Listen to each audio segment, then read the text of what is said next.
was that at? I was caught on Pactola yesterday. That's Bechtold. Golf balls. Thank goodness.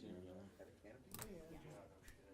We were on a 20-foot pontoon. The top I've never held. seen anything like that. Me either. Me either.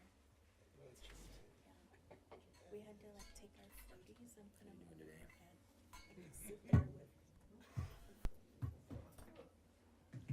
Insane. I didn't know that being on water is such hazardous duty. It was 15 minutes. That's how long lasted? Yes. 15 minutes. Goodness, that's a long time. 15 minutes. Which is extreme. Straight bombardment.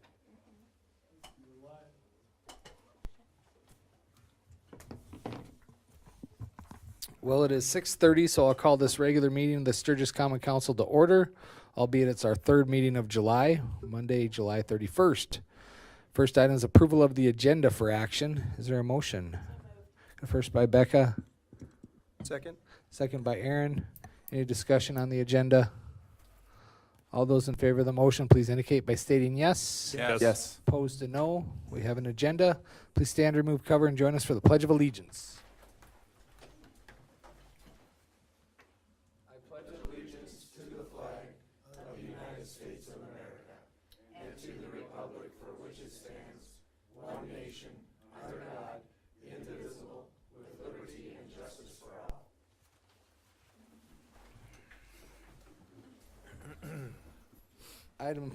Item 4 is informational reports. First item within that at 4.1 is the second quarter financial report, and Faye has that for us, so I'll turn it over to you, ma'am. Good evening, Mayor and Council. We will start out with the comparison of the general fund revenues and expenses to 2022. The only thing that's a little unusual would be the sales tax, and I know Deb came and talked to me about this today, and I wish I'd have looked at this. One reason it is higher than last year is because Daniel had put in the budget this year that $250,000 would come over from capital improvements, and so there is actually that extra money coming in. As the money comes in, that goes over. So that is one reason why it's a little higher than. But we are still doing very good. So. Other than that, overall, our revenue is up by 6%, and so doing good there. As far as our expenses, just to mention that for 2023, we did have a 6.5% wage increase, and so some of these increases are due to that. It's higher than what we did in 2022. And so Richard's property, that's why there's the big difference in mayor and council from 2022 to 2023. City manager payout and team's wages, that's why the city manager is that far as higher. Then in the engineers, there has been 2 engineers in 2023 when there was only 1 in 2022. Police, the difference there is the vehicle last year has been put in that had to been ordered in 2022, did not come in until 2023. Dispatch, they are behind on billing. In fact, I just got one today for April, and so that will catch up here pretty soon. Streets is the banner pole project. That didn't happen in 2022, but did happen in 2023. And then auditorium, there were some elevator repairs, and that's why that is up. So actually spending is still down 6%. Is there any questions on this report? Yeah, Faye, I have a couple questions, I guess. In compiling some of the data that you included in that report, am I correct in the numbers that in 2022 we had $1.4 million of unspent monies that returned to the general fund? So that's on a different report. That's on that last report. Let's just kind of wait till we get to that last report. That good. report had actually been given to you guys in January, but we can go over it again in January. Or go over it when we get down to it. Good, thank you. Was that okay? Okay, so the next one will be the cash balances as of June of 2023. We have First Interstate Bank, our checking account, and our savings account. And just to see how things change, just as of today, the checking account has about 1.7 million in it. So it changes quickly this time of the year. Money is coming in. Alice Wiggins Dunn, of course, that is a trust that is in the library savings, the Express account, that is our utility billing, and that usually is lower than that. I had forgot to pull that money, so that number is a little higher than it usually is. We didn't pull it until July. And then we've got the 2 endowments. Any questions on that?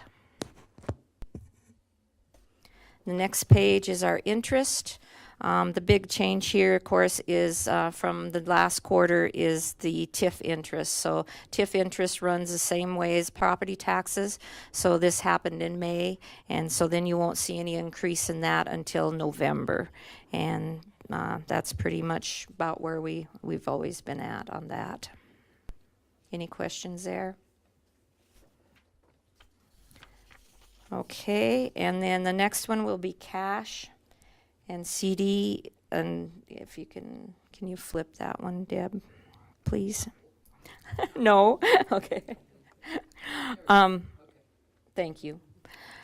So pretty much everything is pretty much the same. Now the general fund and the water, that is both cash and advances from the TIFs.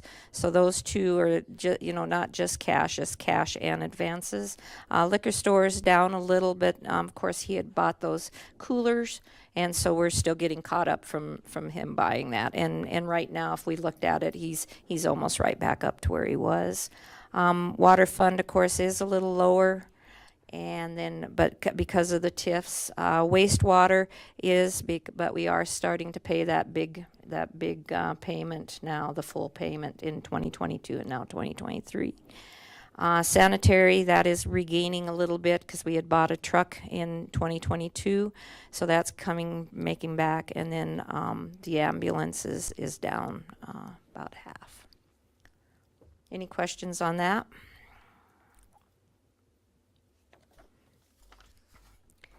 And then the next one is the revenue and expenses. As we can see, the revenues are up in the general fund, and spending is down.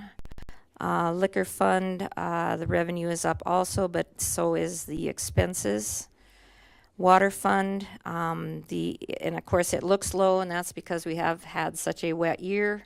Last year was a dry year, so it's looking a little bit sad, but the expenses are staying, at least under what revenue is coming in. Wastewater, that's about the same as last year as far as revenue, and the expenses are higher, and of course that's because of our utilities and because our wastewater treatment plant is in full bloom and doing the utilities and everything, and last year it was just a half a year.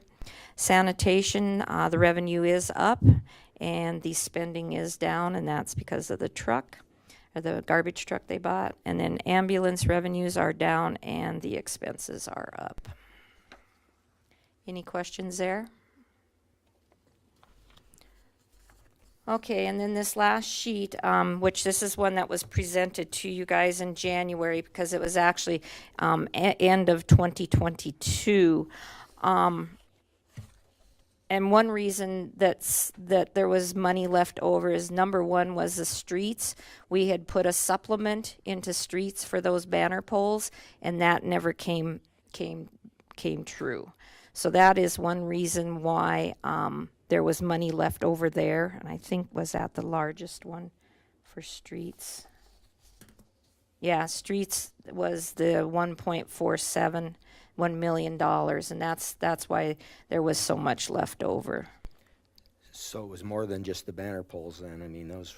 Well, the difference from the streets was $599,000, and that's because of the banner poles. We put a supplement in there thinking that the banner poles were going to get done, and they didn't. What was a couple other larger ones? Mayor and council, and I can't remember, I'm pretty sure we did a supplement. Any of this that's over, a lot of it is supplement. Supplement didn't get used or that type of thing. In parks, I think in parks, Rick, I think you were going to buy some equipment, maybe didn't. I'm not sure why parks would have been that much over. I'm not sure. I think we had planned for the money was in there for that ADA improvement. I think that's right, yeah. So mostly the overage is supplement. And I can go and get you, who got supplements in 2022. But that's just hard to guess, especially when it comes to projects, if they're going to get done or if they're not. Does that lead to us doing different supplementation process? No, because I mean, we really were wanting to have that banner pole done. I mean, if it wouldn't have been for not being able to get the stuff, I think that's one reason that just didn't get done. So, I mean, there's really no other way to, we had to, in case it did come to fruition, then we would have to have had it. So, I don't know. We can sure talk about that and see. And I guess what you're talking about, Kevin, is maybe do the supplement post once the project starts. And I mean, if we'd known the materials wouldn't been coming, it would have been necessary to do the supplement. Correct. Is At what the you're end of the getting year to, seems- Yeah. At the end of the budget year seems like a better time to do all the supplements rather than a running supplement program. And we've done it somewhat that way in the past. Yeah, I mean, usually we do one early and one late. Yep. Is the only two that we generally do, unless we know for sure we've got something. I mean, like in 2022, we did for you guys for the Richards property. Right. So then what would the approval process look like as far as those supplements happening post-job? Well, not even necessarily post-job, but closer to the timeline of not going through the supplement process when we don't know for sure if it's going to get initiated. We were hopeful and it planned on doing that, and then we learned that we couldn't get all the parts. Just misheard then if you Yeah. meant, I thought I heard the word post, but, Yeah. so if you meant during or when it gets closer, that makes more sense. Any other discussion or questions for Faye? Just You comments bet, Aaron. on, as we kind of go through this budget process, and I know looking at expenses, that's just the general fund right now, but I wouldn't mind tying it in at some point. I know that with the Lozelle corridor study, the Junction corridor study, particularly on the Lozelle, I mean, the state's going to be moving forward somewhere around 2028, 29, and we do have a piece of the pie when it comes down to aesthetics and those type of things. Probably not going to be able to afford it all at one time in 28, 29, so we're probably going to have to take a look at what our vehicle is going to be over the next year or so to start building that funds up to take care of those projects, specifically the one, Lozelle. We could probably talk Junction once we get some more information on that. And just tie all that stuff in so we just have an appreciation for some of these future expenses that are going to be coming up here in the next 5 years or so. And then on the general fund expenses, just more of a comment. I'll wait till obviously after the rally is complete and kind of decompress, but I wouldn't mind visiting with some of the department heads and just kind of have some appreciation for, when you submitted your budget coming up with the numbers for 23. Not that I have an issue with the numbers. I just like to appreciate what activities, things are going on that adds up to that number. So, but again, I'll wait till after we decompress after the rally. Thanks.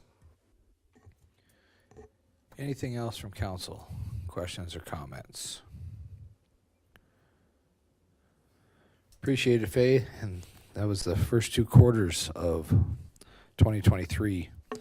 Next item is informational report by myself for the Adventure Park update. I've got some information here. Rick and one of the developers worked on this, but what we basically wanted to accomplish is just what we've done and where we're at in the process and where we go from here. So all this began on February of this year with the actual design and the working with the development crew. Back in September 2021, there was a geotechnical report done that was completed by the city and the current landowner at the time. March 31st of this year, there was a completed site survey of the whole property. And also on June 12th, a wetland delineation report was done to help with the areas that could be developed and areas that would need to have other uses. By June 1st, there was site analysis for location and views and topography, model, possible issues, a desired characteristics outline, site management approach, and site operations approach. This is basically what we started here a couple months ago, and we brought forward some 3 possible areas of design for the lake. We did receive public comment on all that, and I'll touch base a little bit more on that here in the near future in this report. After that, we went into an operations evaluation, basically what the business model would be for this park, for the city, for its both the cost of expenses along with how we can return some of the money through rentals and things like that. There was a school district profile investigated because basically the direction given by council was to move forward with a design for the operations of the park that would make it less expensive or free for locals. So there was some different ways that were approached in trying to figure that out. Key assumptions were outlined. The users' usage scenarios were identified. This was important because council directed the scenarios, and that's what I was talking about with the primary focus and looking to have less expensive for the locals to use the park. Those metrics were put out on different scenarios for the operation, and then the preferred operations model was investigated further. By June 1st, also the preliminary concept design for the 3 development approaches was completed. The amenity list was incorporated. The preliminary grading plan and dirt quantity was calculated. Pros and cons from each approach was outlined. The visualization was starting to be presented, and the concepts were created. There was a preliminary opinion of cost created by the developers. Comments cards were created, distributed, and received, and evaluated and considered, both to the developer and to the city, and then combined with that information. Upon direction of the city council, the preferred project approach was based on concept B. As you remember, the concept B of the 3 presented was the one with the water feature furthest north on the property, so closest to the railroad berm. From that point forward, they've actually looked at different options here, and what they've done is increase the lake slightly from 2.95 to 3, trying to figure out ways to have a cost reduction while increasing the size of the lake was important. With that, the opportunities to minimize the necessary grading, basically looking at both sides of the property, and if that can be mobilized once and try to reduce some of the cost, that would make sense. Rearranging some of the concepts, eliminating a few elements, and phasing the design were some options brought forward that would help make it within budget or more in that direction. From that point, the development team has a recommended approach to phase the full concept B project and to look at the schematic grading to get the efficiencies, to have significant rearrangements with some minor changes on the site. They've talked about recommending removing part of the parking lot because of its cost, initially phasing in the concept for many of the site features, possibly shifting to a vendor supply model, how to phase the design, and create a memo outlining this approach. This would include opinion of probable cost for the project. Basically, that last discussion points were where we're at as council as far as input. We haven't discussed through Infrastructure Advisory Committee. We haven't brought it forward to the full council for any kind of actions. But those basically points are where we're at currently in the design of the adventure park and the surrounding development area of it. So as we move through this project, we've certainly ran into a few hurdles, which we every project seems to happen this way, but we wanted to make sure we kept the public informed of where we're at, what we're considering currently, and where we're going from here. So that is where we're at, and we'll keep working on this. As been mentioned, we'll probably have some time to decompress after the rally, but we'll continue to move forward and keep people updated along with the timeline and what's been accomplished. So that is all for informational reports. Item 5 is announcements and praise. I'd like to take a moment to pray if you'd like to join me. Heavenly Father, Sovereign Lord, we just appreciate each day that we have, and it's all a gift from you. With our town becoming busier and busier, I pray for the safety of our first responders and all the city staff and all of our visitors and all our people from our town, that we experience quite an influx and our small town becomes quite a large city. So we just pray for your protection. We pray that people have memorable times. We pray that there is the opportunity to glorify you, Lord, and just give the hallelujah that you deserve. And I pray all this in the name of the Father, Son, and Holy Ghost. Amen. I have the one written announcements and praise. Lisa's assisting with this. This is a little bit of a, I guess, housekeeping. This is from last year's scholarship. Most importantly, the fact is that the schools have been paid, is my understanding. So, the checks will be sent to the schools. So, Lisa, I'll turn it over to you for. And Faye, I think you have or Deb's got the, right here. All right. I guess I'll sit since this isn't quite working. So Travis couldn't be here tonight, but this is a scholarship that is given out by the Sturgis Liquor Store. The monies from this come from like the engraving and some parking and some of those areas like that. So it's my honor tonight to be able to present the checks to Brianna Neuschwander and Keeley Heikes. They are just recently graduated from Sturgis Brown here. And they are both going to Mitchell Tech next year in the fall, or I guess in the fall, not next year, very shortly. And they're going to be studying radiology. And this is an academic and merit scholarship, so they did have to apply. And congratulations, ladies.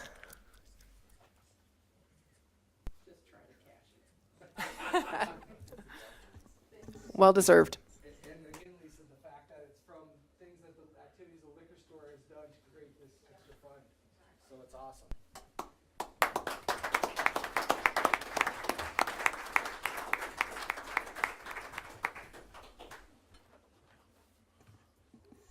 Something I have a note from this department head this morning is, and I bet if you were to use them, you know this, but today is the day that the park facilities were locked and closed and the recycle center is closed. So we are in rally mode on those two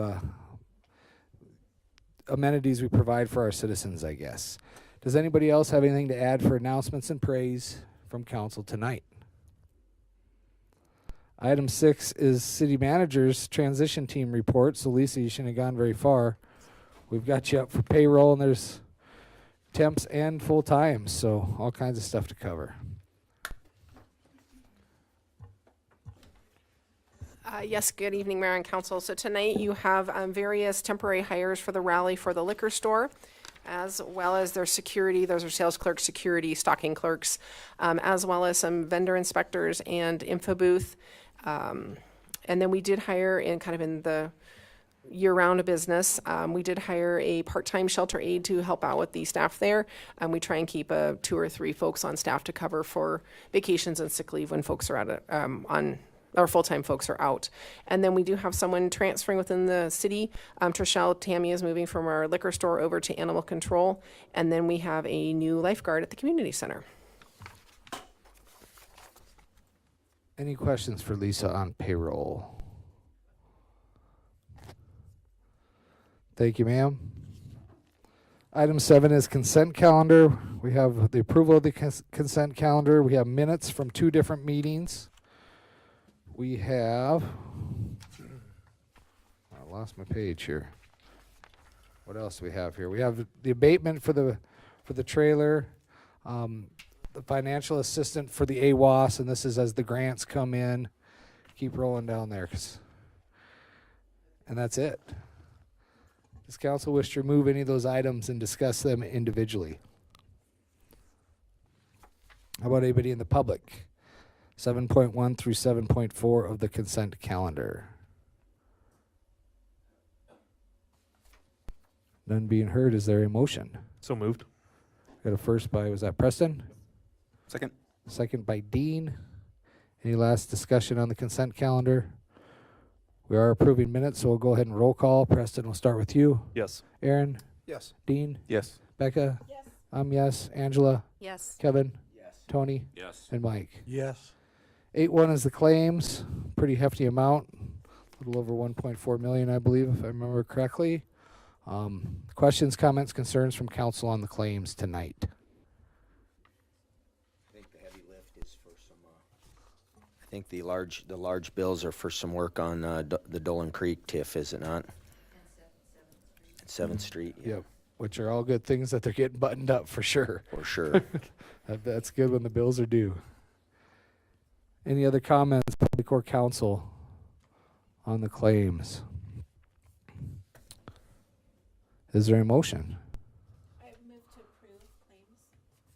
Got a first by Becca, Second. got a second by Mike. All those in favor of the motion, please indicate by stating yes. Yes. Opposed to no. That motion carries unanimous. For a roll call purpose, please. I'm still in the hunt for my other sheet here, so hold on. No, you're fine. I have it right here somewhere. Here it is. Item 9 is Board of Adjustments for variance use on review or other administrative appeals. At this point in time, we will convene the council meeting and meet as a Board of Adjustment as the sitting board. Item 9.1, or excuse me, item 9.2 is for a variance to a rear setback on Sherman Street. I believe, Mr. Marshall, do we need to swear Mr. Smith in before his, yep, if you would, please. Do you solemnly swear or affirm that the testimony you're about to give is the truth and nothing but the truth? I do. Dave, I'll turn it over to you for the staff report, please. Thank you. Good evening. The first item before you as a Board of Adjustment is a consideration for a variance to the rear setback for a garage to be constructed at 892 Sherman Street. Dennis Esterbrook, on behalf of Blanchette Living Trust, has requested an 8-foot 8-inch variance to the 10-foot rear setback for the property located at 892 Sherman. This property is medium-density residential housing.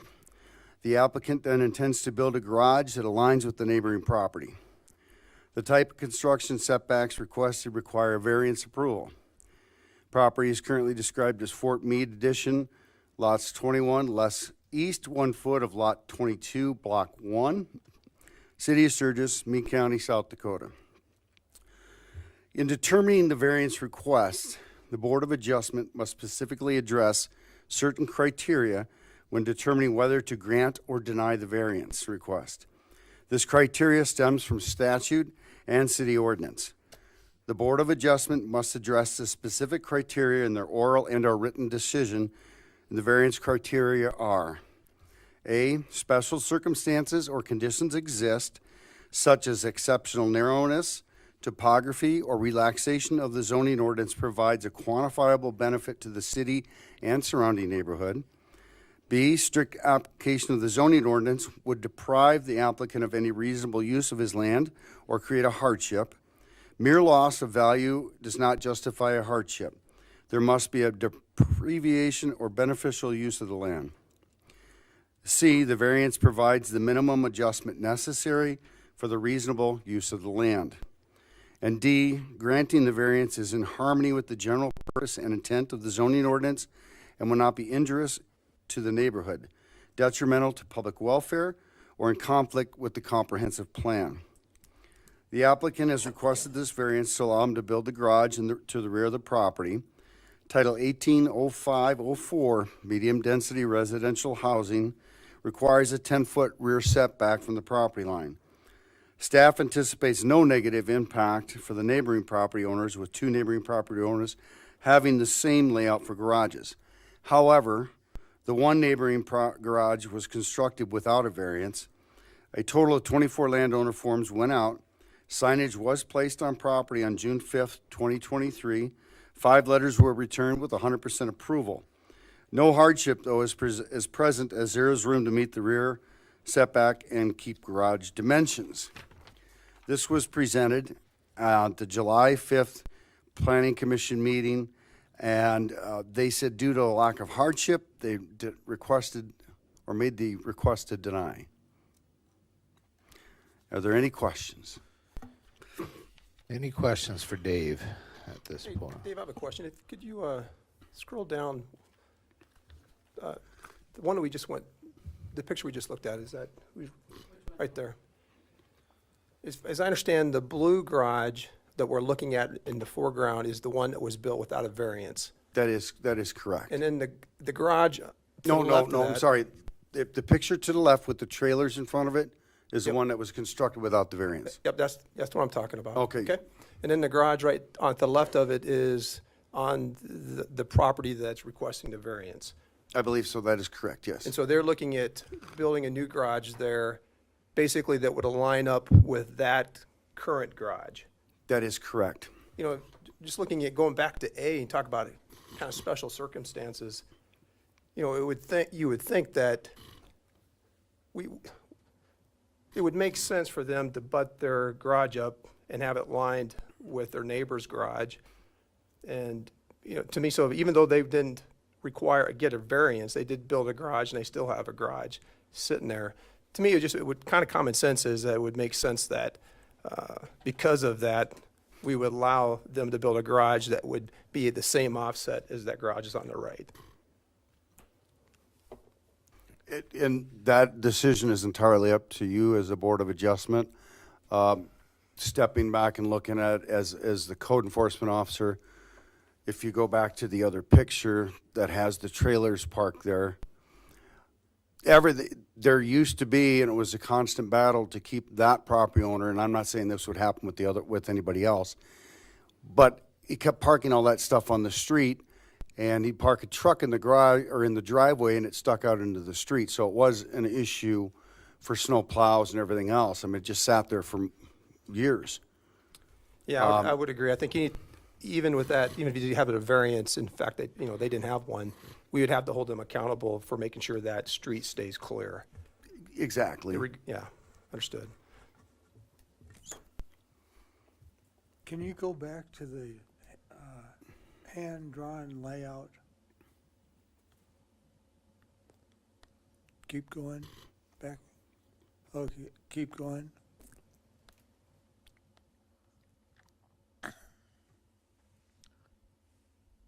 There. What do we have there, Dave? Well, what you're seeing right now is You got the requester's property. The house, it's, if you will, it's a double-sided lot. It faces two actual streets. There's no alley there. It faces an actual street. The garages are off Howard, and the house is on Sherman. So the existing garage is shown on the drawing, is they want to remove that and replace it with a much larger garage with less than the required setback. That's where we're asking 8-foot, 8-inch variance. And that's lot 22 and 21? Yes, And in 2019, it shows that shed, which is not a shed anymore. That's where that other garage is located. that is correct.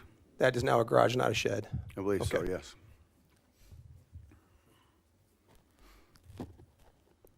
And that's where the little shed is in the middle lot in 20 and 19 and 20. That's what we're lining up against the new garage that was built where the shed was. That is correct, yes. It looks like they got a lot of property up there in 21 and 22. I'd sure want a concrete platform back there to park my vehicles on. I see no hardship for a variance.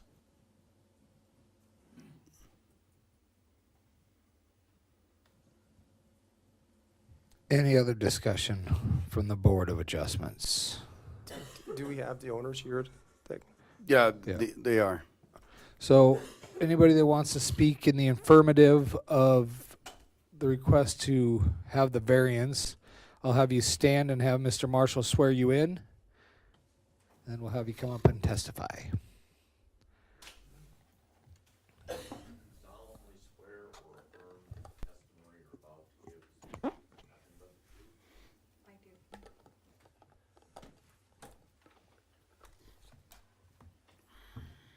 Hi, Welcome.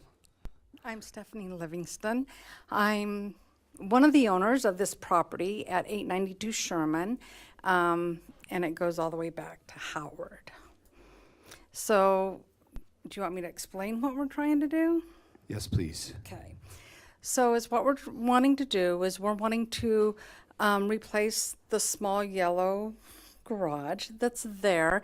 We are going to ask that we line it up with the garage to the, what would be, if we're looking at that, to the right. But those garages line up with the majority of the garages that go on to the east on Howard.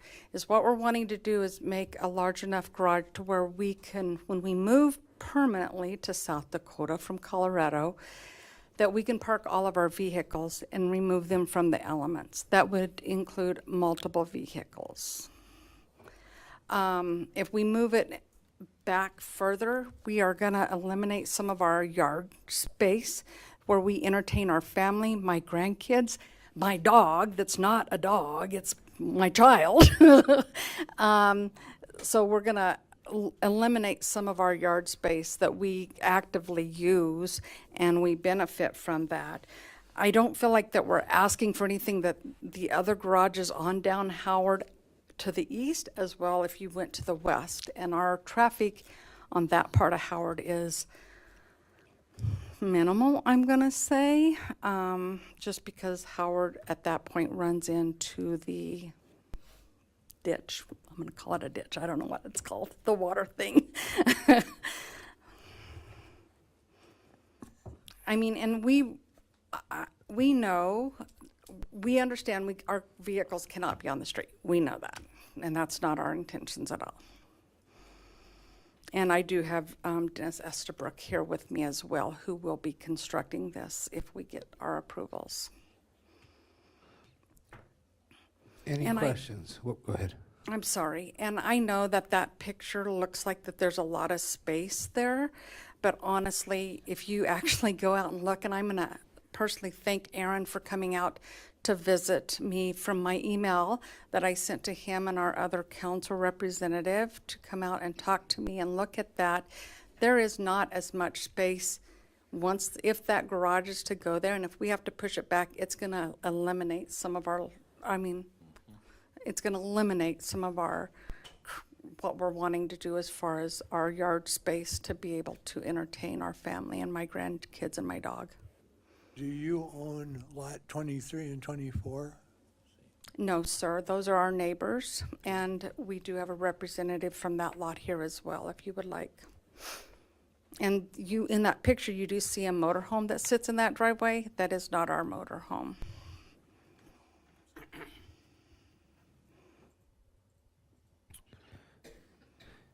Any questions from this board? Go ahead, Becca. Well, mine is not so much a question, it's really more of a statement. I think that when you look at the variance criteria, D states granting the variance is in harmony with the general purposes and intent of the zoning ordinance and will not be injurious to the neighborhood. So for me, I would use that as a basis to support granting the variance, because when you look at the other garages along that street, they are more forward. They are closer to the street. So I don't think it would be injurious to the rest of the neighborhood. My second reason is I think that as a property owner, you should be able to utilize the property for what works best for you as the owner. So with that, I will support granting the variance. May I, Mr. Mayor? Please. Before you began this hearing, you didn't call for any conflicts of interest. I simply call that to your attention. I appreciate that, but you should have been faster. I'll back up and ask for if there's any conflicts of interest. If there's none stated, we'll continue with the hearing. Is there any stated conflicts of interest from this board on this particular variance request? Thanks, Mr. Marshall. Let it be on the record that there are no conflicts. The question for Mr. Smith, is there going to be the adequate pad parking from the garage, from the front, from the rear of the garage to the, The minimum required parking from the garage would be 400 square feet, which allows you to park 2 vehicles side by side in this case, and they don't conflict with the public right-of-way or onto the street. If you go back to the picture there, the actual plat.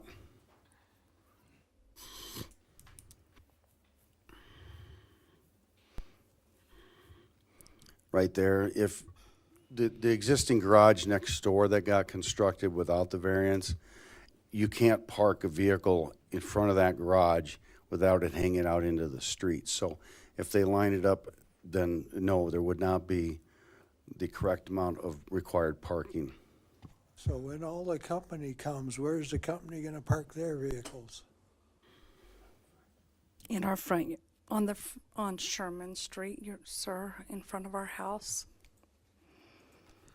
We have no intentions in parking vehicles outside. That's why we want a garage. We want them inside, out of the sun, out of the elements. Dave, would there be a need for a request for a variance to the needed square footage for? I don't believe so. If you grant the variance to build it on less than the required setbacks, obviously That's you're assuming that they're not gonna have the ample required parking that meets the ordinance. So, no, there wouldn't be a need for a second variance in my mind. Okay. And I want to just add, it'll make it beautiful. It'll be better, and then we'll fix the house to match the garage. Aren't we all about beautifying Sturgis? Is there anybody else in testimony for in approval of this variance? We'll have you sworn in, sir. Do you solemnly swear that the testimony you're about to give is the truth and nothing but the truth? I do.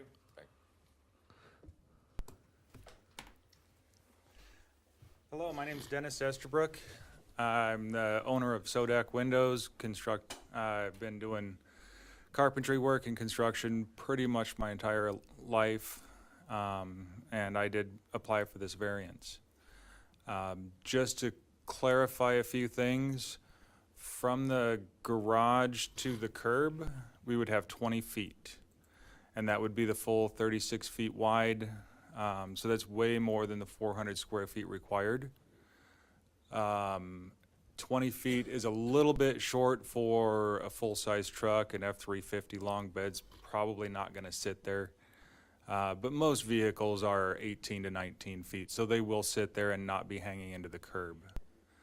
The measurement from the 12-foot patio to the deck, if we put it where we want it, we will have 40 feet of grass space there. If we move it forward, we lose 8 feet, 8.5 feet, and knocking us down to about 31 to 32 feet. I know that can sound like a lot, but that extra 8 feet is a lot of space. That's a nice cornhole board setup, horseshoes. There's a lot of extra yard space there available. The garage next door, whether they went through the proper process and got the variance, really is immaterial to the whole thing, because any way you look at it, the garage was allowed to continue. It could have been stopped at any point, and it was not.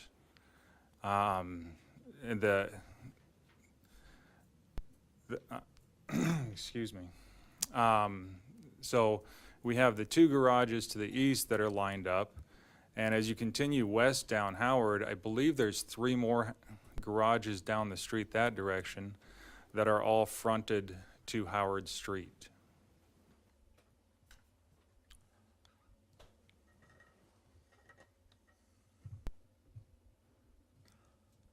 At the bottom there, I can't read the on the bottom left. Nope, down. Right there, you got looks like 1 foot 6 inches. 1 foot 6, yes. That's the So you That's got 1.6, and then the 34, the boundary lines there at the 34, that is the, they'll say the bottom plate of the garage. That would be the width of the new garage along Howard Street, yes. And so how much distance between the property line and the garage will there be? That would be the 1'6" to the back property line. And that will still leave 20 feet of concrete from the garage to the curb.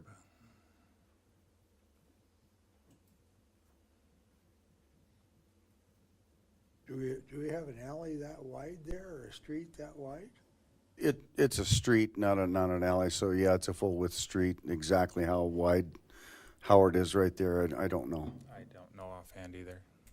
But the right of way obviously is 18 feet, right in that ballpark is what Mike's getting to. So what I'm saying is you can't get 400 square feet out of 1.6. No matter how you cut it. 1.6 by 34, a long way short of 400 square feet worth of parking. Yeah, pretty much, if you allow it to be constructed at 1.6 off of the property line, everything that's going to be poured as far as parking will actually be on what's considered public right-of-way.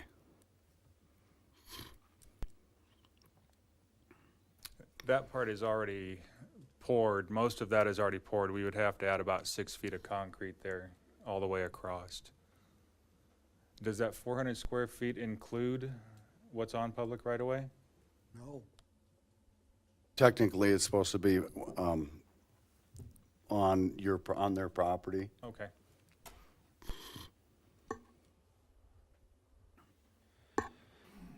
Any other questions? Just one more. You bet. What was planning and zoning's recommendation, if I heard it correctly? They recommended a denial because they felt that there was enough room to move the garage to meet the proper setback. Part of the reason was they said 8 foot 8 inches lost in the yard, and then what does that leave you again with, if you move it 8 foot? About 32 feet. 32 foot between the deck and the garage. They felt that that was ample enough yard.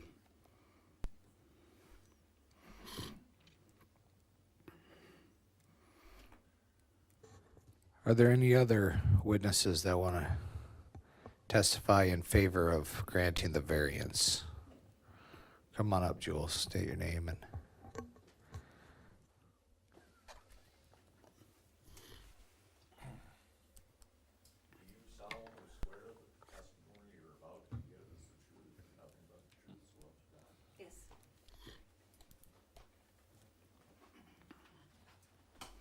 Hello, my name is Jewel Oler King Welander, and I am a landowner of Lot 24 and 23. And I believe they should have their variance. They are good people. I've known them for over 30 years. And they'll do a wonderful job at keeping it up, and I don't believe the vehicles parked out back will be a problem.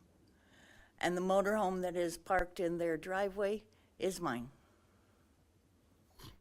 which I have to move because they're building a garage.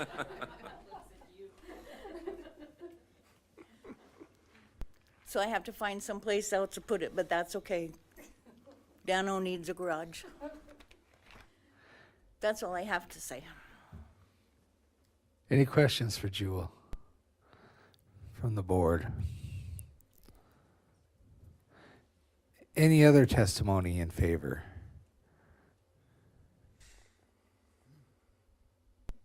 None being heard, is there any last discussions? Thank you.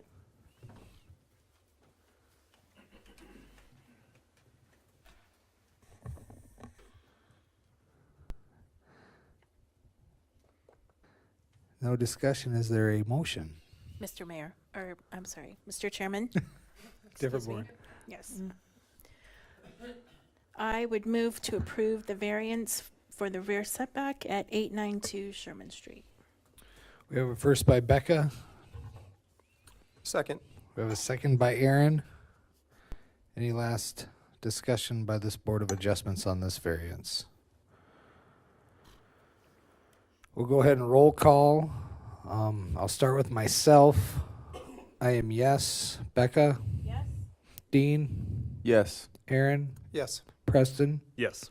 Angela? Yes. Kevin? Yes. Tony? Yes. And Mike. No. That variance passes, I believe, 8-1. Mr. Smith, I'm going to cite this case in the near future. I have 1.6 between the alley and a present house. I want to tear it down and move it, or get rid of it, and put another home there, which we've discussed. I want to put it right on the 1.6 of the alley, right where it is currently today. We'll sit down and apply for the variance for that one when you get time for that, Mr. Bashan. I'm very happy this passed, because I'm going to use this as a pre-existing case. Thank you, folks. Item 9.3 is the board adjustments consideration for variance on a side setback. This is at 915 Main Street. Is there any declarations of conflicts of interest from this board? None being heard. I think we need to re-swear you in, Smith, if we do it correctly, so.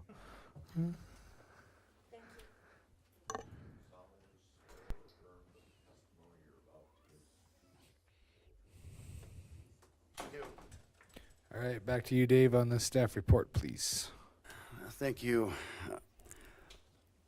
The item before you has been submitted by Baseline Surveying on behalf of Barg Haug. It's a consideration for a variance to a side setback for a shed placement at 915 Main Street. The owners have replaced the deteriorated shed with a new shed, and the placement of that shed is the same as the old one. However, the new shed is larger than the previous shed, and by its size would require it to normally be on a permanent foundation. Again, in determining variance requests, the Board of Adjustment must specify, address certain criteria when determining whether or not to grant or deny the variance request. This criteria stems from statute within the city ordinance. The Board of Adjustment must address the specific criteria in their oral and written decision.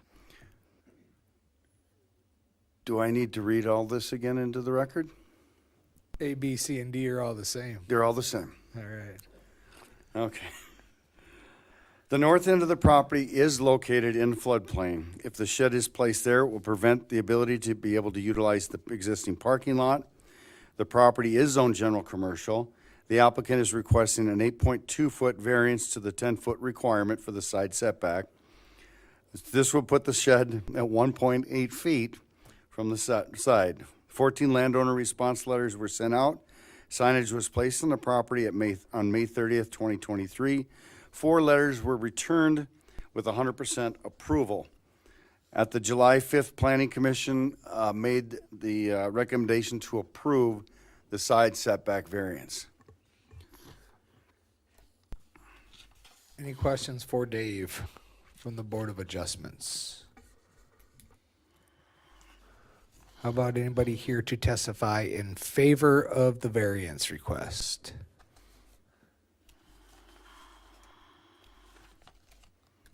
None being seen. I do have a question. Yeah, go ahead, Aaron. Hey, Dave, looking at the lot A2 there, the building itself, is that across the lot line also? Well, yeah. So is this bigger shed then? Is it lined up with that line? No. So it's inside that? It is actually Because it's inside the actual lot. Yes. Seemed like a special circumstance there again, just the fact that the building itself is already outside their lot line. Yeah, if you consider when those buildings on Main Street were constructed, there probably wasn't a whole lot of real accurate measurements. They just Sure. kind of looked and started drilling holes. How old is that building, do you know? I want to say it was built in the 30s, but I don't know for sure. Yeah, I'm not sure what they used for quality control back in those days. But A string and a tape measure, Yeah. or But again, it does seem like a special circumstance, the fact that your building's already outside that. and I will add this to the record. Normally, that we would require that size of a shed to be placed on a permanent foundation, but the Lot A property owner's sewer line runs directly under where that shed is at to the middle of Lot A2 and then out to the sewer in the alley.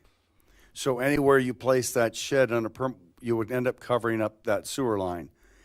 Now, both property owners have been advised of Lot A1 and A2 that in the event that Lot A1 sewer line needs to be replaced, it will have to be on his land and tap to the sewer main.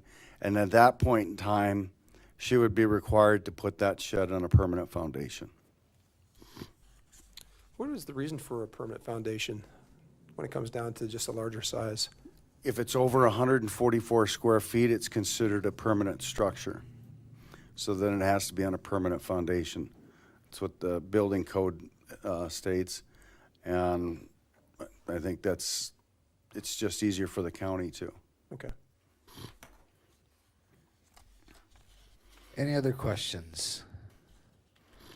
How about anybody to testify to not grant the variance?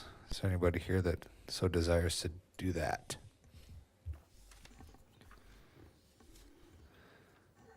Any last discussion from the board or a motion would be entertained?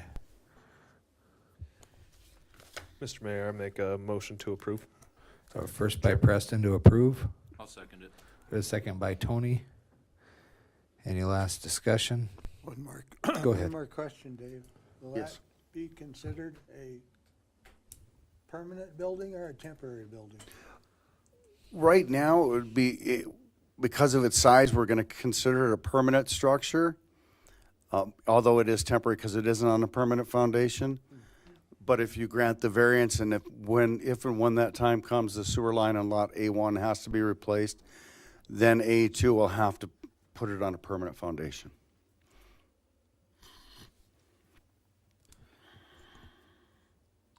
Any other discussion? We have a first and a second on the floor. None being heard? Go ahead, Mike. I just don't see the logic about not having a permanent foundation. If they're gonna have to put in a new sewer line, they're not gonna disturb it anyway. So I believe it should be on a permanent foundation. It will affect the county tax and the city tax all the way through. The impression that I get from the discussion is, though, that it can't be put on a permanent foundation right now because it would impede on the existing sewer. That's our concern, our worry is that if she starts building and putting it might hamper the actual existing sewer line right now and expedite that process and then cost the neighboring property owner more money now to replace the sewer line that's still operational. Right, because right now everything's functional. Everything's functional. They have the sewer line cameraed. It's old pipe. It's going to fail. It could fail tomorrow. It could fail 3 years from now, but it's still functionally operating right now. Is it just a storage shed? That's correct. And it's gonna take the place of the shed that's there? The shed that was there was dilapidated. Actually, it was attached to the neighbor's building. So So what shed are we looking at? yeah, this is the new one. This is the one they brought this in is and the new set one. down. Yeah, so the one in the picture is the one that we're talking about. That's correct. The other, the dilapidated shed is gone. Any other questions? We have a first and a second on the floor. With no further discussion, I'll go ahead and roll call. Mike, we'll start with you. No. Tony? Yes. Kevin? Yes. Angela? Yes. Yes. Becca? Yes. Dean? Yes. Aaron? Yes. And Preston? Yes. That variance 2 is granted. Brings us to item 9.4. This is consideration for use on review. This is allowed dry camping on Dixon Drive. Swear Mr. Smith in again.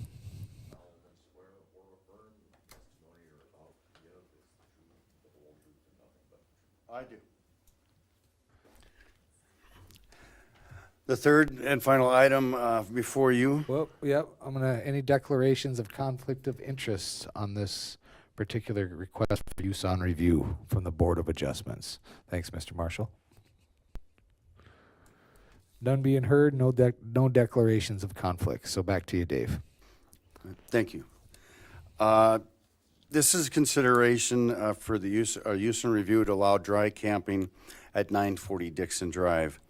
Tom Donnie, the operator of the Car Museum at 940 Dixon Drive, has submitted a use and review application to allow dry camping on his property.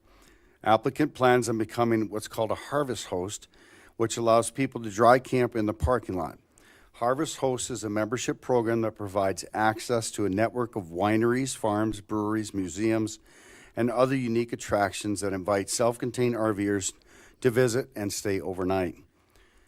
For a yearly membership fee, Harvest Host members are invited to stay at hundreds of interesting locations around North America and experience new opportunities to explore and enjoy RVing lifestyle. The company's goal is to provide meaningful experiences for RVers and enjoy the RV and hosts alike. They are encouraged to use any services in the host parking lot business might have. This would allow a handful of people to park in the parking lot in hopes that they visit the museum and other places within our community. The property has approximately 7 acres in total. The applicant would like to use the land surrounding the building for this camping. Building is being used to house cars, and the applicant is in process of continuing this car museum. The applicant feels there is ample land that could support dry camping, and no nearby neighbors would be infected. There is one resident across the street which already has camping, so any additional camping traffic should not be an issue. The lot is zoned highway service. This is an allowable use on review. A total of 7 landowner response forms were sent out, and signage was placed on the property on May 25th, 2023. One response was returned with approval.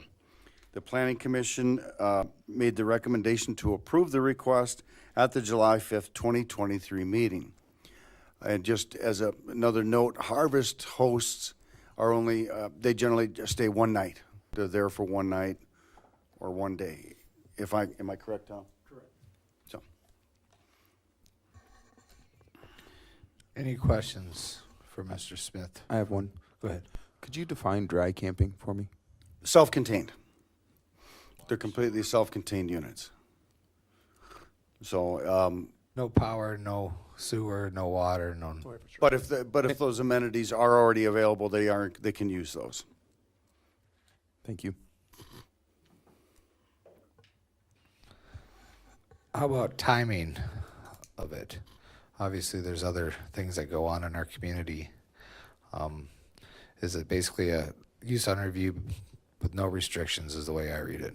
Pretty much no restrictions. So if you grant the use on review, it'll be looked at once a year, just like every other use on review, and it'll be allowable year-round.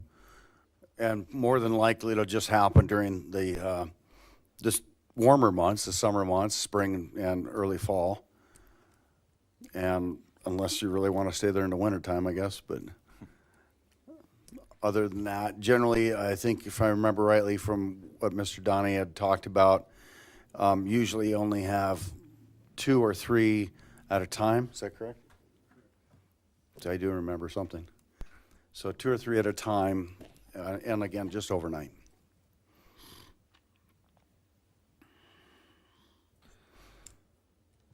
That's the intention, but the use on review as presented is simply dry camping throughout the next 365 days. Correct.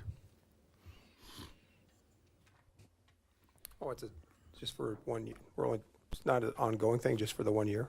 Is that what we're talking about? No, a use and review will be looked at every year. Okay. At this time, if there's any violations, code violations or complaints, it can be brought back to planning and zoning and ultimately back to the city council if those violations are found to be there and not brought into compliance according to the ordinance. And even beyond city council, all the way to Board of Adjustments, Mr. Smith. All the way to the Board of Adjustments. That's correct, sir. Mr. Chairman. That's right. Mr. Chairman, I do have just a couple comments. first of all, I've been to the museum, pretty incredible. And, I know that part of, coming into the town with the museum like that, you're trying to make ends meet. So it makes sense to have a dry camping from my perspective. When you look at, my son's a huge car enthusiast, and I've lived in different places when I was in the military where car enthusiasts are, and, have an opportunity to be able to, to camp there and partake, in the cars there, I think is pretty cool. The only concern I have with the location, and this doesn't have an impact on this request from my perspective, but overall, over the last probably 6 months, working with the infrastructure, looking at, the new development, current development, and just looking how flood water flows, that whole area is at risk. Is it Tom? Yeah, I'm assuming you're kind of aware of that. Everything kind of runs right down to into that low area.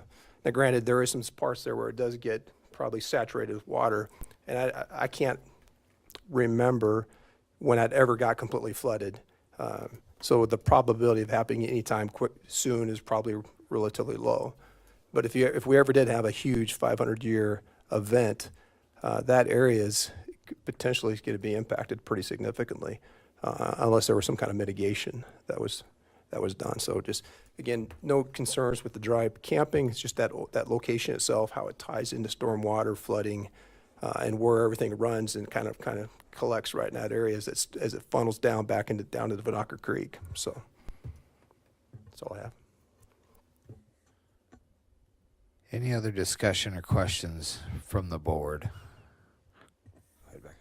Yes, I have a question. How does this work in regard to rally time for camping at this property?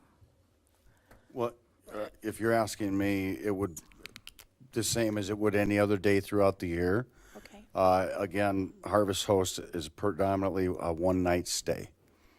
So, people will show up, spend the night, and they'll move on to their next destination. And of course, these Harvest Host people pay a yearly fee, to be able to utilize these spots. So it wouldn't be where I would pull into town for the motorcycle rally, towing my bike on the trailer of my RV and pull in and say, I want to camp here for the week. So that's not how the Harvest Host works. Okay. So we're anticipating that it won't be week-long, 2 weeks at a time for participants in this? I can't really say. It could be a week long or 2 weeks long of different people every night.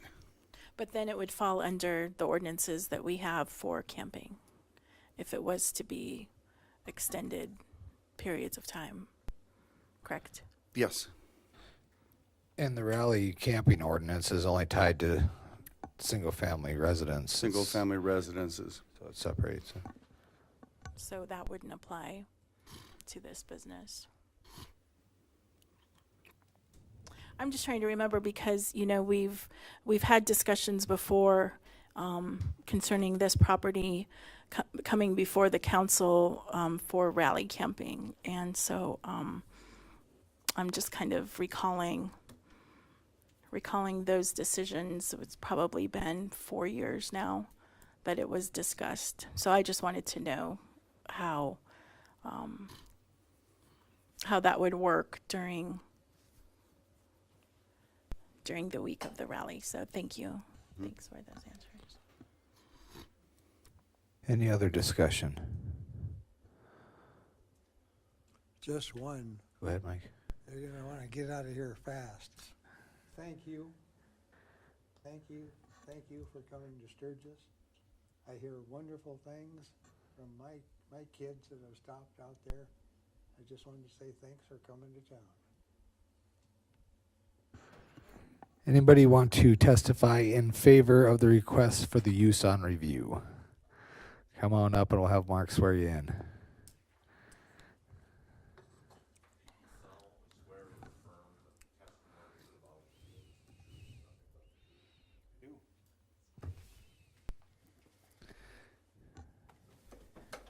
Good evening to, I guess you're aboard now, is that what Sure. you're? Well, just for this Change last hats? item. All right, just this last item. Well, thank you for allowing us to be here and have this whole process, and thanks to Dave Smith for all the work he does for the city and the people here. To answer a couple of questions real quick, I think, Aaron, you'd mentioned the flooding. Before we bought the property, that was tied up in what you'd almost call flood mitigation, where the previous owners were the Harley-Davidson Group. And they spent a considerable amount of money trying to get that all out of there and handle all that. And then the city has come along since, and we've put all that new drainage in through there. So I don't know if it's the same concern it used to be. We've been there since 2017, and as you said, it's not a 500-year flood because they can be pretty crazy. But we've seen nothing that would indicate, that there would be an issue. Also, these are dry camping, and dry camping means you just turn the key and drive away. There's no cords hooked up. There's no hoses. There's no anything. And if you've ever camped in a storm, you probably know that you don't get much sleep and that you monitor things pretty close. So if I'm there dry camping and the storm rolls in or there's problems, you're usually out there looking and paying attention and, oh yeah, I see water coming. I think I'm getting my RV out of here. And you are limited to one night per the Harvest Host rules. And they come in and they're required to spend a minimum of $30 with their host site. If they don't spend that, or if they're maybe not the best camper you hope they would be, then there's a 5-star rating system that you would rate that camper when they leave. And if they get too many negative reviews, then they're asked to leave the organization or not allowed to renew. So there are some guidelines there. And we're able to deny people from camping. They have to request whether they can camp. And we're obviously very aware of what's going on in the town right now. I mean, we've been through this a lot of times. I used to coach at Black Hill State. I know what goes on there. And just on a side note, and we got one of our football coaches sitting over there playing on his, I'm sure he's doing some business for the city, but we got Jody over there. And I've worked with Jody as a volunteer football coach for 3 seasons. This will be my 4th year as a volunteer there. And then if any of you have had any kids involved with baseball, I think I'd mentioned this last time too, we're probably the only car museum in the world with an indoor batting cage. I don't know if anyone on the council knows anyone or anyone in attendance has had that, but that's pretty unusual, and that I think shows our commitment to the city and what we've tried to do to be a good member of the community. And you can tell by the pictures that that place was very ran down. It was not a very pretty sight when it first was purchased.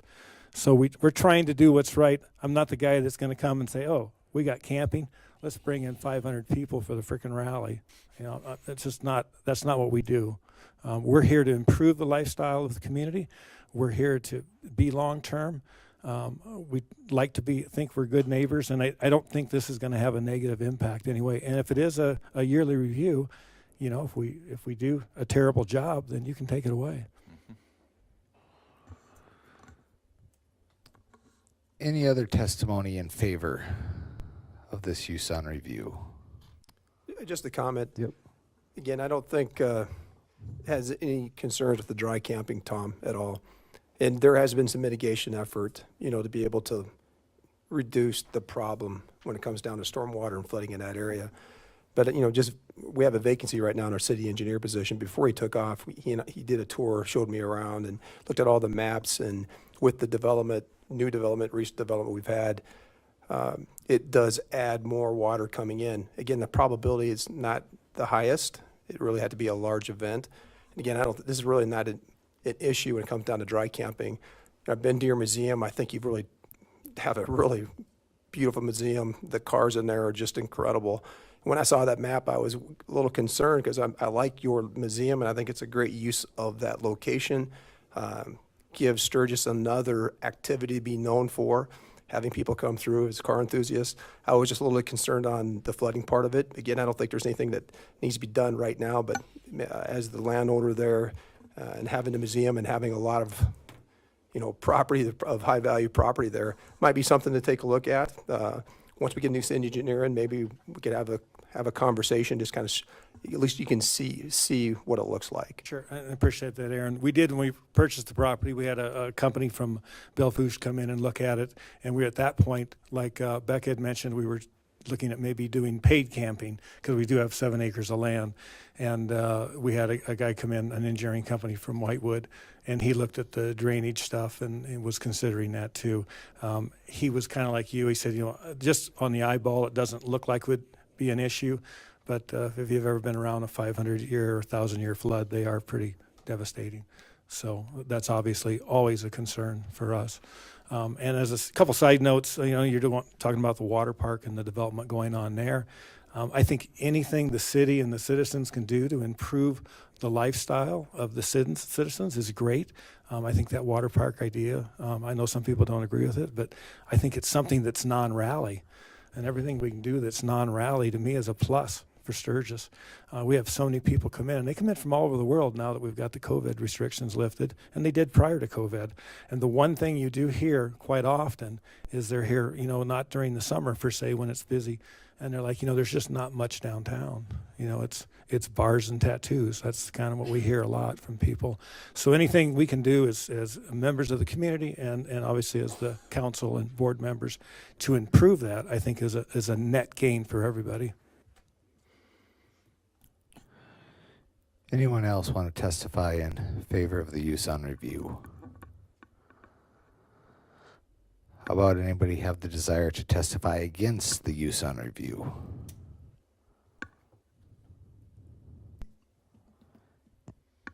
Any further discussion from the board? Or a motion to entertain? I would move to approve. Got a first by Mike. I'll second that. Got a second by Tony. Again, any last discussion? None being heard, we'll roll call. Preston, we'll start with you. Yes. Aaron? Yes. Dean? Yes. Becca? Yes. I'm yes. Angela? Yes. Kevin? Yes. Tony? Yes. And Mike? Yes. The use on review is granted. That brings us to 9.5, which adjourn the Board of Adjustments and resume the regular council. Thank you. Thanks, Dave. Item 10 is public hearings. Welcome back, Mr. Mayor. Hey, thanks. Consideration of an SEL from the Loud American Roadhouse for the Budweiser Garage at 1420 Lizelle. All required documents are included in the packet. All things are up to date. Is there questions, comments, concerns from the council on this SEL? How about public input at this public hearing on this special event license for about 72 hours from now? Mr. Mayor, Go ahead. I would move to approve the SCL for the Loud American Roadhouse for the Budweiser Garage. We have a first for approval. Mr. Mayor, if I may. Yep. Budweiser does not have a signed sponsorship agreement with us as of this time. And should council be willing to grant the special events license, I would respectfully suggest that it be conditioned upon having a signed sponsorship agreement. With that assumption of that complete, Becca, does that make sense with your motion? Yes, I will agree to that. So we have a first on the floor. Second. With the approval. We have a second by Aaron. The motion is with the approval of an SEL, of course, contingent upon the signed sponsorship agreement. Any last discussion, public or council? None being heard. All those in favor of the motion, please indicate by stating yes. Yes. Opposed to no. That motion carries. Item 11 is reports. 11.1 is to approve a resolution 2023-39. This is for Harvest Meadows. Mr. Bush has got our staff report, I believe, on this one. Wait a minute, I'm jumping ahead here. Hold on. I'm backwards here. No, that's right. Nope, it's right. Rick, you are up. Harvest Meadows one.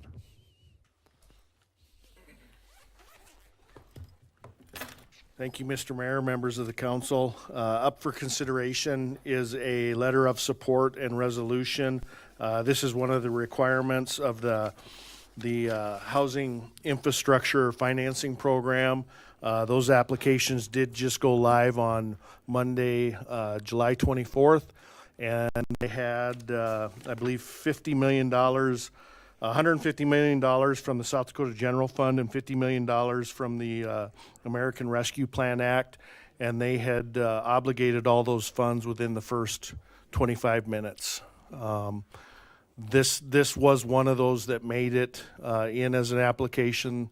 It was submitted, and so this is a part of, to complete that application, they need this. Should they not get it, their application will be denied, and then there's a waiting list, and they will go on down the line to the next application till all of the money is allocated for. So this Harvest Meadows is the development that's being proposed on the west end of town off of the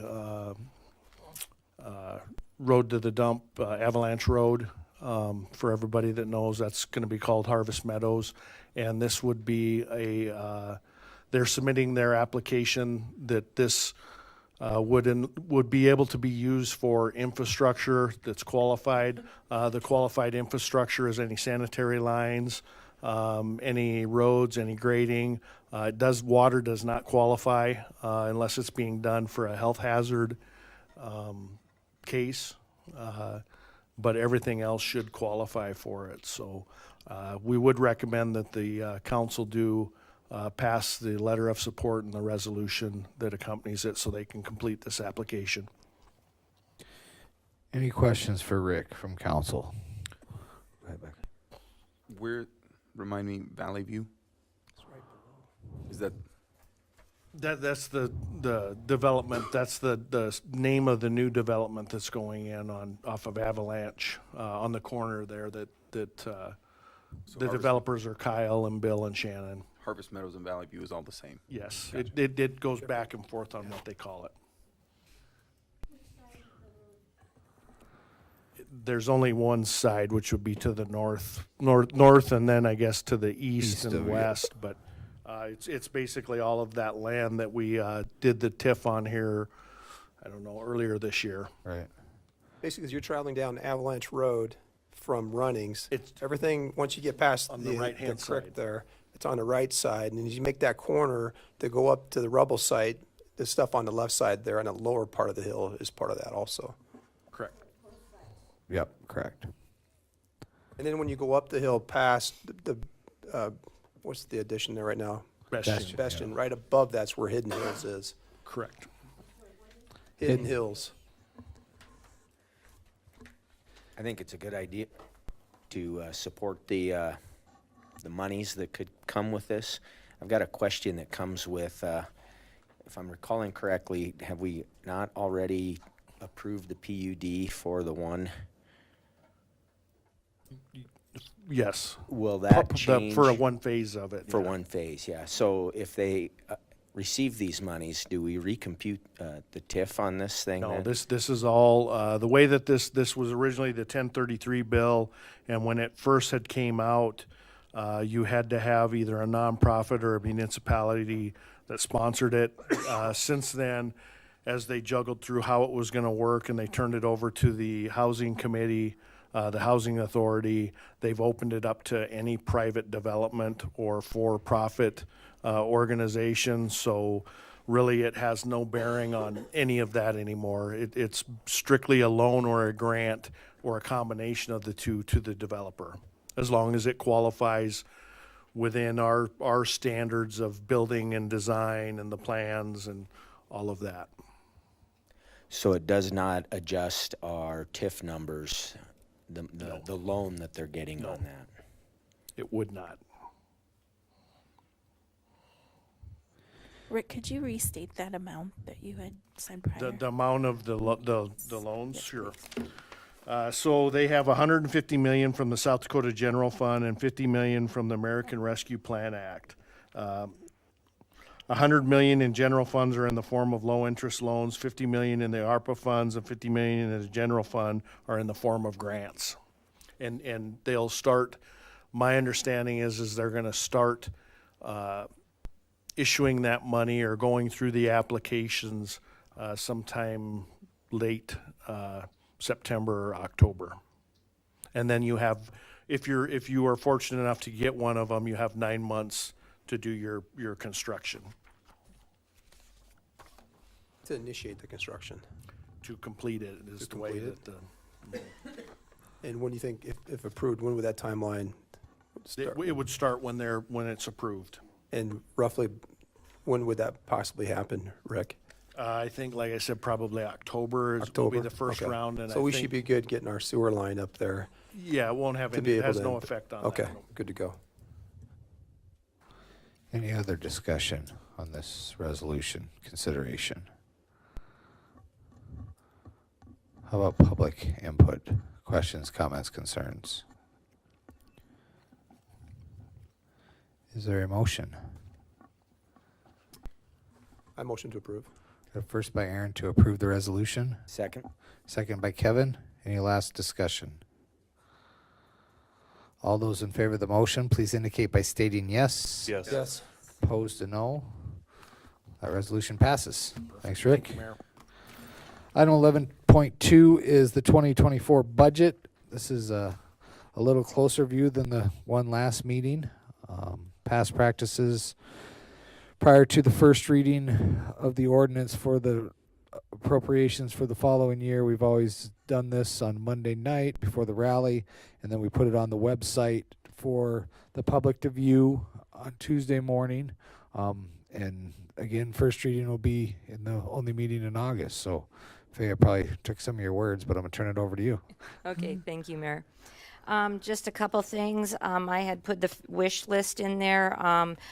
Counselor Aaron had asked me to just reach out to the department heads. Rod's, I got it messed up. His surveillance system will cost $17,798, and his floor scrubber is $8,231. Don't know where those numbers came from, but anyway, he got me straightened out today. So this is the wish list that came from the departments. And then also, we'd been asked to show the medical increases and the dental increases. For medical in 2020, there was a 3.95% increase. In 2021, there was a 0.7 increase. 2022, there was a 4.67 increase, and in 2023, there was 17.36 increase in medical. And then dental, it was 0% increase from 2020 through 2022, and a 4% increase in 2023. And then I also sent out today the actuals that through June for each department. That was sent out to the councilman, and also the budgets. And the two budgets that had not been completed were the TIF budgets. And what had happened, I knew Daniel had did this, and I just didn't get around to doing it, but he just pulled over the numbers from 2023. So what we were using, of course, they were incorrect. So I got the amortization schedules, and so now everything should be complete on the TIFs, what monies we're going to need for those. And then the other one was the ambulance, and Sean and I met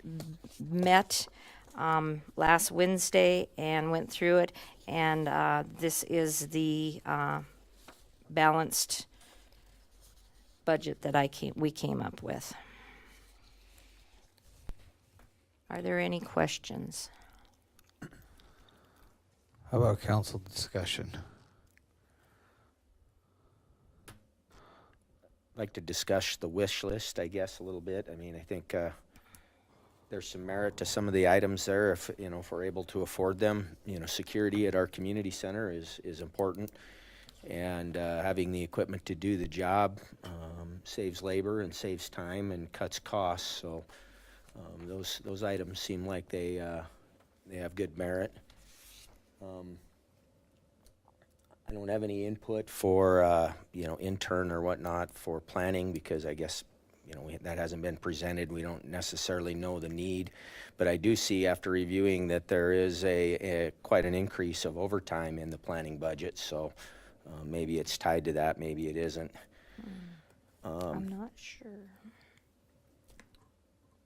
I see for myself, wish list wise, I've been doing some research. We don't seem to be very connected with our timekeeping system. We have a different system in Public Works than what we do with the rest of the facilities here, where we have to do an import-export process. And so for the efficiency, that seems like that would be a good piece to be bringing all under one software package.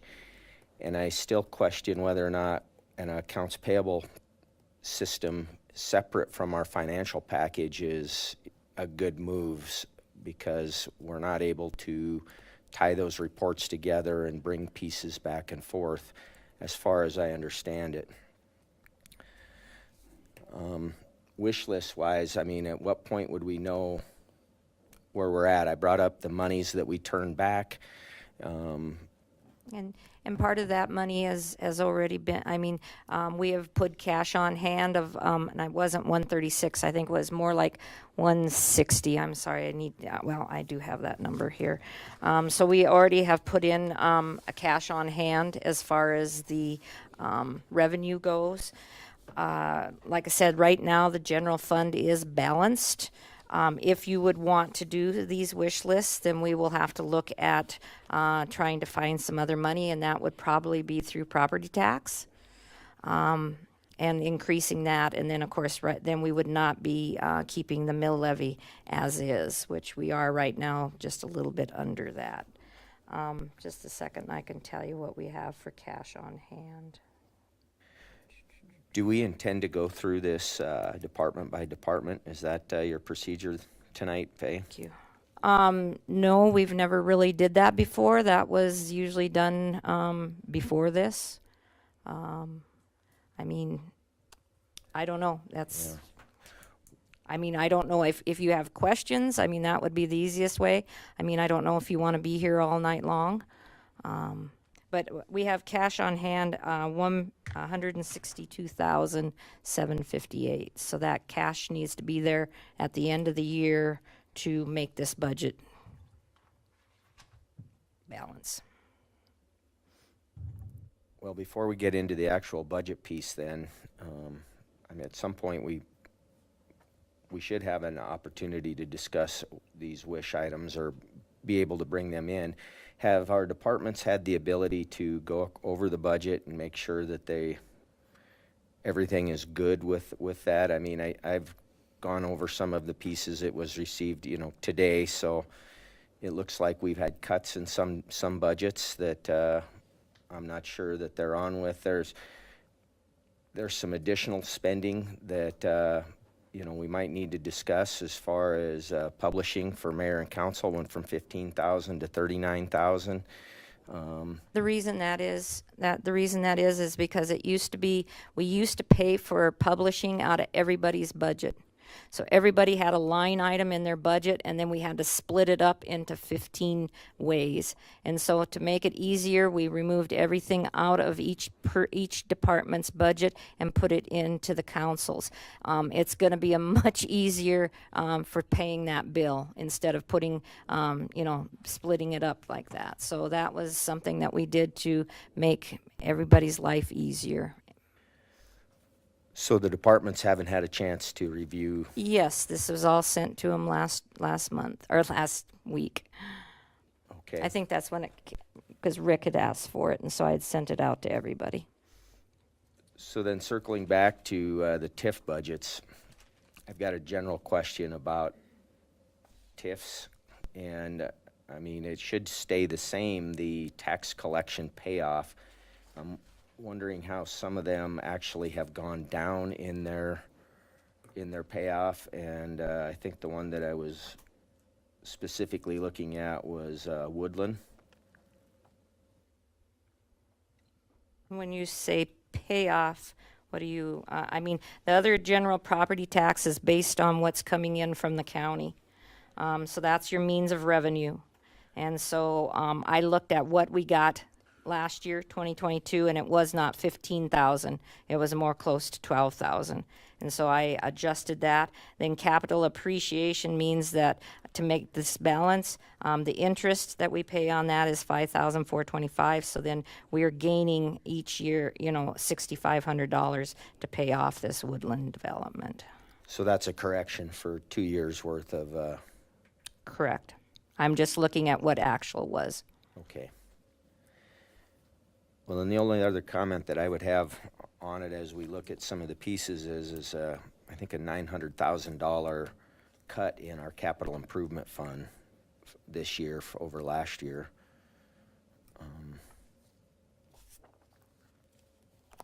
Okay, and honestly, that number came from Daniel. Most of these numbers came from Daniel. So, and we've talked about it as far as equipment replacement. We have not sat down on the capital improvements and seen where we're at on that.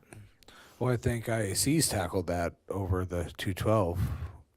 Yeah, actually, our next meeting is going to be basically one topic, and we're going to talk about the capital improvements. Kind of goes back to what we were when I was talking about earlier about all these other projects that are coming up, to really kind of take a look at what all the projects that we have that we're aware of. And we know that there are more projects out there than we can afford to do in any particular year. And so part of what we'll end up doing is look at that list and make a recommendation to the council on what that priority should be based on the funds that we have coming in. And again, it's when we look at the budget, going through the process, I know tonight's just kind of just kind of throws it out there as a start the process. We're having a conversation here and really having some understanding of that. But to take a look at the capital improvements and, because again, we do have some big projects coming up. Very large. That we need to take a look at, and we really can't wait till, those projects are actually want to be executed. We may have to come up with some funding streams to be able to build our accounts up to be able to take care of those particular projects. But again, our next meeting is going to be focused in on capital improvements, Kevin, and looking specifically for the next 5 years, starting, obviously 24 and 4 years beyond that. And then kind of the goal here is have all the projects for the council to see all the projects out there. And there are going to be some that are going to be financed. There are going to be some that we're going to recommend not to be financed. Not that those projects shouldn't get done. It's just, again, you only have so much means to take care of all the things to be able to take care of. But we want to have a list that as things change or as funds become available or we get closer to the next 5 years, those things we'll have to raise in priority to be able to get executed at some point. So again, I just really want to make sure that everybody on the council understands all the challenges, what our recommendations are, in terms of for the next 5 years, but again, have a list of everything out there so at least you can appreciate, all the things from us, particularly infrastructure on the things that need to get done at some point. Aaron, do you see that being in parallel with the first reading of I would like to see the budget? Yeah, because again, if we are going to, and again, I'm not sure what our opportunities are to be able to start tackling in 24 for projects that are going to happen in 28, but I think we have to have the conversation, to be able to figure out, are we going to start funding that now, putting some money aside to be able to take care of some of these large capital projects later on. So to me, I think there's a relationship between the two when you're talking about the budget. The general fund's a piece of it, but I like to see I think having all the aspects of it so we can kind of, because at the end of the day, we have to be able to prioritize what's important to us as we view for the community and understand we can't take care of everything.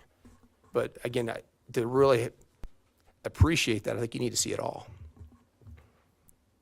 And truly, there's two things we have to spend this money on is capital improvements, but there's loans. There'll be 3 loans in this that we are paying on. So we just got to keep that in mind too, that this money coming in, this sales tax, also pays for loans. So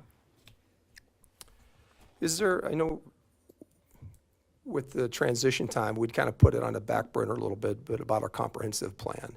So is there money in for us to do a comprehensive plan in 2024? I believe there was $10,000, I believe, put in for the in the mayor and council's budget. I believe that was $10,000 that was left in there. So I'm assuming that's enough. Yeah, No, I don't think Yeah, so. Probably it'd not, probably be more. I think originally we had 20 budgeted for 23. That's correct. Yeah, that's what I was gonna say. It was That's what we for may have to 23. take a look at too and figure out, if that's a priority for 24 or not.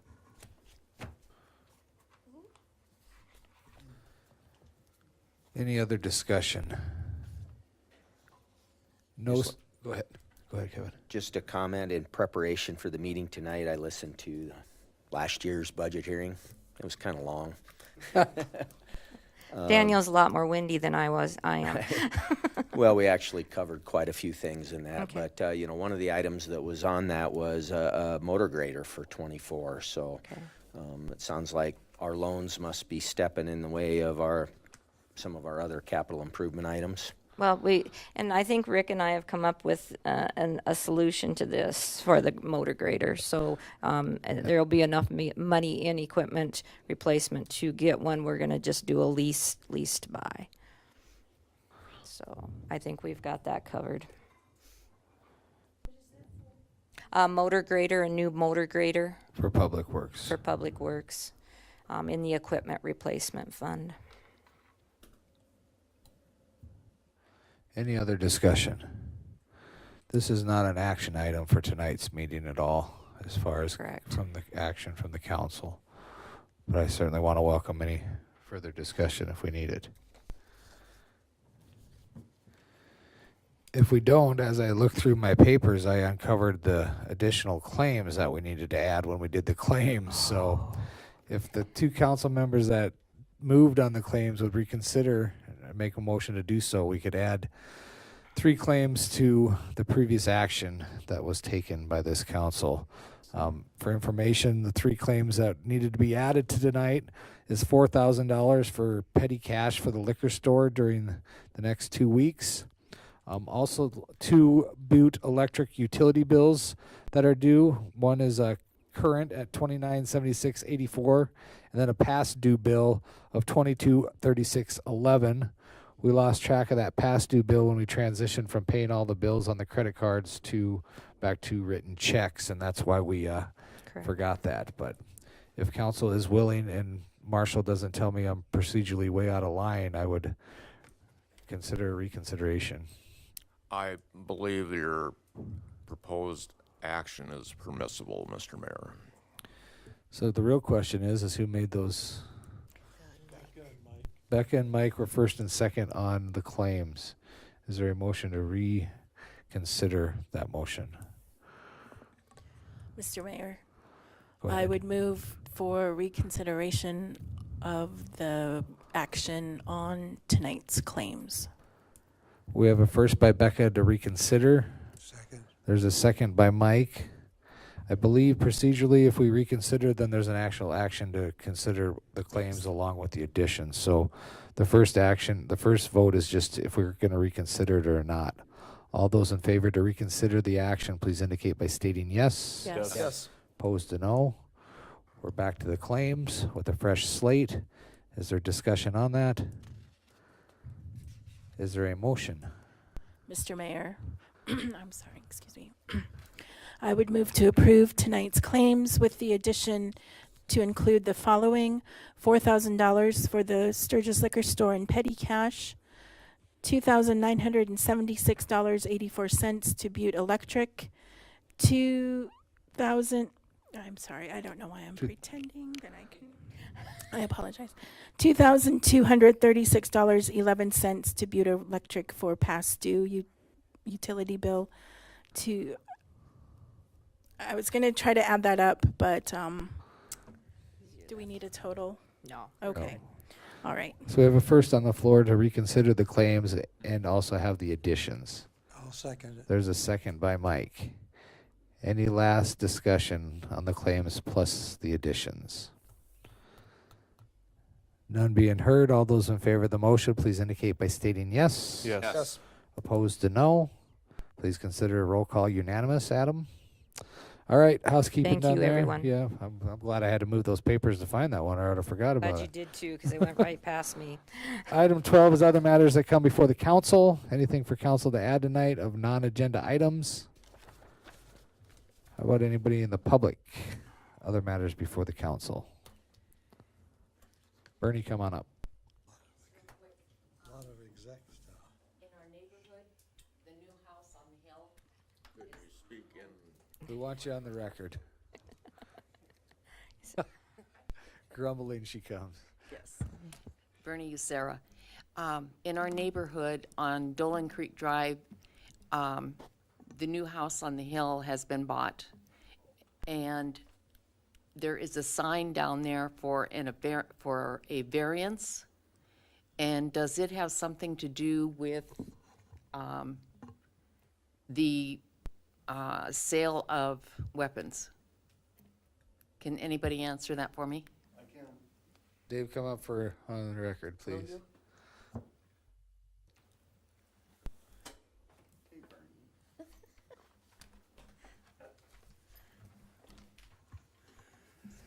So, in brief, the request is a conditional use for an in-home business for firearm sales. Which is put it up for the process to come to planning and zoning and then to come to council. Exactly. It will be at the next planning and zoning meeting next month, at which time it will, after planning and zoning, will come before the Board of Adjustment. There you go. For the decision on that. It's been posted. I know the letters have been sent to the neighbors. I don't know where we're at on receiving those back yet. We'll gather those and have them in the packet when it goes to planning and zoning. I declined to send one to Bernie. No, you're not in the you're outside that distance. But that's why the posting is there, so that the neighborhood knows that it's there. Because only certain distance by state law, by statute and ordinance do we have to notify. So we post the property so that neighbors like Bernie can see what they're asking for. And your intuition was correct, it appears. Okay, so is that a federal license? Or is it just any weapons? The property holder owns a federal firearms license and wants to be able to sell a gun or two to his friends. We have several of those in the community. Right. So, If I may, Mr. Mayor, Yep. it seems that this is a discussion of the Outside of the merits of realm. a variance, and it could potentially disqualify the entire board to be a part of it. So So no I- further discussion, Smith or Bernie. thank you. Thanks, Marshall. Any other matters before council? Next item is executive session. There is multiple personnel, multiple legal, and multiple contracts. As stated on the agenda, there is anticipated action possible. Yes, there is, Mr. Mayor. Is there a request or a motion to go to executive session? Mr. Mayor, so moved. Got a first by Dean, Second? second by Aaron. All those in favor of the motion, please indicate by stating yes. Yes. Opposed to no. It's 8:16. We'll go into exec here in about 3 or 4 minutes.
All right, we're back in regular open session.